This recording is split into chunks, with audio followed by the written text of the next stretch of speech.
عید میں اللہ تعالیٰ نے ارشاد فرمایا کہ جہنم کو نافرمانوں سے نفرت ہوگی. تکادو تمیزو من الغیظ, جہنم پر کو بھی غضب ہوگا نافرمانوں پر کہ انہوں نے اللہ کو ناراض کیوں کیا, اللہ کا انکار کیوں کیا, اللہ کی ناشکری کیوں کی. قرآن میں آتا ہے اتنا غضب ہوگا نا جہنم, ایک تو ویسے ہی آگ ہے, اوپر سے وہ اللہ کے نافرمانوں پہ غضبناک بھی ہوگی. جب کوئی غضبناک ہو تو پھر سزا زیادہ دیتا ہے, اس میں اس کا غیظ و غضب بھی شامل ہو جاتا ہے. تو قرآن میں آتا ہے کہ جہنم خود غضبناک ہو رہی ہوگی اور اتنا غضب ہوگا کہ اس میں ایک چیخ و پکار ہوگی خود اس آگ کی, تپش کی اور اس کی ہولناکیوں کی. اور تکادو تمیزو من الغیظ, جب کسی شخص کو بہت غصہ آتا ہے تو ہمیں یہ ڈر ہوتا ہے کہ برین ہیمریج نہ ہو جائے, یہ پھٹ نہ جائے کہیں. بہت زیادہ ہوتا ہے نا غصے میں انسان کہ میں اس کو مار دوں, کیا کروں. بسا اوقات مر بھی جاتے ہیں لوگ شدید غصے میں. تو قرآن کہہ رہا ہے جہنم میں ایسا غضب ہوگا کہ قریب ہے کہ وہ غیظ و غضب سے پھٹ پڑے, اتنا غضب ہوگا. اور اتنا بڑا پیٹ ہے, جیسے کوئی قرآن نے تمثیلات دی ہیں, مثالیں دی ہیں سمجھانے کے لیے. یہ جو ہم اپنے بیانات میں مثالیں دیتے ہیں نا, بہت زیادہ لوگ مجھ پہ طنز کرتے ہیں, یار قرآن و حدیث کی بات نہیں آ رہی, مثالیں وہی قرآن و حدیث کو سمجھانے ہی کے لیے مثالیں ہوتی ہیں. وہ جو قرآن اور حدیث ہی کے کوئی ایک حدیث ہوتی ہے, پھر اس کو سمجھانے کے لیے مثالیں ہوتی ہیں. یہ مثالیں قرآن نے بھی بیان کی ہیں, احادیث میں بھی بیان کی گئی ہیں. مثال سے بات سمجھانا آسان ہوتا ہے. قرآن میں کتنی مثالیں ہیں, کتنی مثالیں ہیں. ضرب اللہ مثلا, اللہ ایک مثال بیان کرتا ہے. جگہ جگہ اللہ نے یہ الفاظ استعمال کیے ہیں. اللہ ایک مثال بیان کرتا ہے, تمہیں سمجھ میں نہیں آتی ایک مثال. اور مثال کے لیے قرآن و حدیث سے ہونا ضروری نہیں ہے. جیسے اللہ باہر کی مثالیں دیتا ہے نا, بھئی قرآن کو سمجھانے کے لیے قرآن ہی سے مثال دیں گے تو وہ تو بات نہیں بنے گی نا.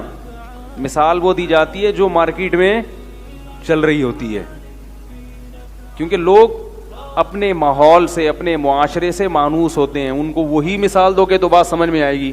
ابھی جیسے میں نے عاشق معشوق کی مثال دی نا, کہ بھائی پہاڑ کے کنارے پہ دیکھ رہا ہے, بول رہا ہے بھائی تو کچھ بول لے, ٹھیک ہے, کیونکہ ہم دونوں کی نگاہیں ٹکرا رہی ہیں تو میں بھی وہی چیز سنوں گا جو محبوبہ سن رہی ہے.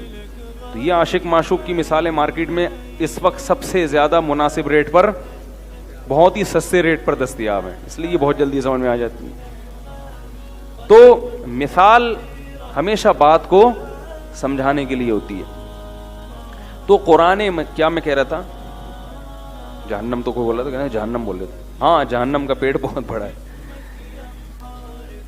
اب اس کی مثال قرآن نے جو دی ہے نا, یوم نقول لجہنم هل امتلأت وتقول هل من مزید, جہنم کتنا غضبناک ہوگی, اللہ ہم سب کو بچائے اس عذاب سے.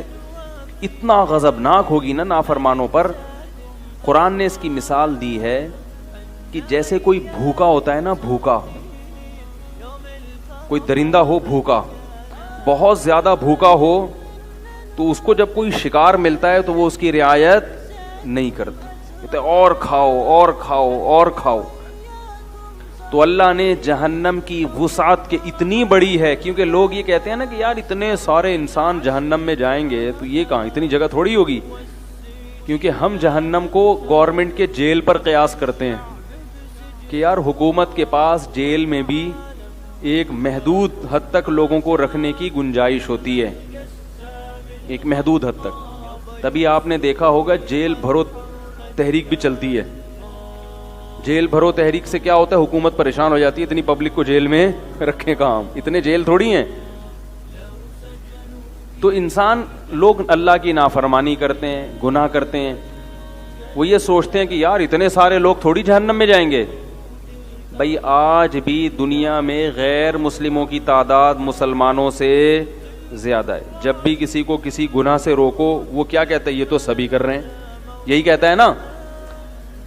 ارے بھائی کسی کو بولو یار یہ کام مت کرو, یہ مت کرو, یہ حرام مت کھاؤ, یہ وہ کہہ رہے ہیں آج کل تو سبھی ہے. تو اللہ نے مثال دی ہے جہنم کی. ہم جیسے یہ کہتے ہیں نا کہ یار یہ سارے کیسے جہنم میں چلے جائیں گے, ہر آدمی رشوت لے رہا ہے, ہر خاتون بے پردہ ہے چند کے علاوہ, اور بے نمازیوں کی تعداد نمازیوں سے زیادہ ہے. فجر میں دیکھ لو کتنے ہوتے ہیں, ظہر میں دیکھ لو کتنے ہوتے ہیں, جمعے کے دن لگتا ہے جمعے میں ہی بس نماز فرض ہوئی ہے, اور بہت سے تو جمعہ بھی نہیں پڑھتے, جمعہ بھی انہوں نے گول کر دیا. تو بہت تھوڑے لوگ ہیں. تو اب ہمارے ذہن میں ایک اشکال پیدا ہوتا ہے کہ یار اتنے سارے جہنم میں چلے جائیں گے. تو اللہ نے اس اشکال کا جواب دیا ہے. لوط علیہ السلام کی قوم میں کیا تھا, لڑکوں سے بدکاری پوری قوم کر رہی تھی. لوط علیہ السلام نے ان کو کہا بھئی عورتیں اللہ نے پیدا کی ہیں. تو وہ کیا کہنے لگے کہ تم تھوڑے سے نیک لوگ ہو نا, تم یہاں سے چلے جاؤ, تم تھوڑے سے نیک لوگ ہو, بجائے ہمیں سیدھا کرنے کے تم علاقہ چھوڑ کے نکل لو. پوری قوم نہیں ٹھیک ہو سکتی.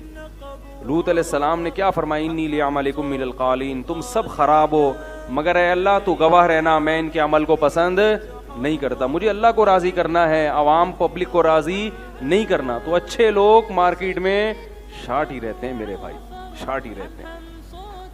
ہاں مارکیٹ میں وافر مقدار میں کب ہوں گے, جب حضرت عیسیٰ علیہ السلام نازل ہوں گے. پھر احادیث میں آتا ہے کہ حضرت مہدی اور حضرت عیسیٰ علیہ السلام جب آئیں گے تو اچھے لوگ ہول سیل کے حساب سے دنیا میں, کیونکہ خیر غالب آ جائے گی, بلکہ خیر ہی ہوگی, شر بالکل دنیا سے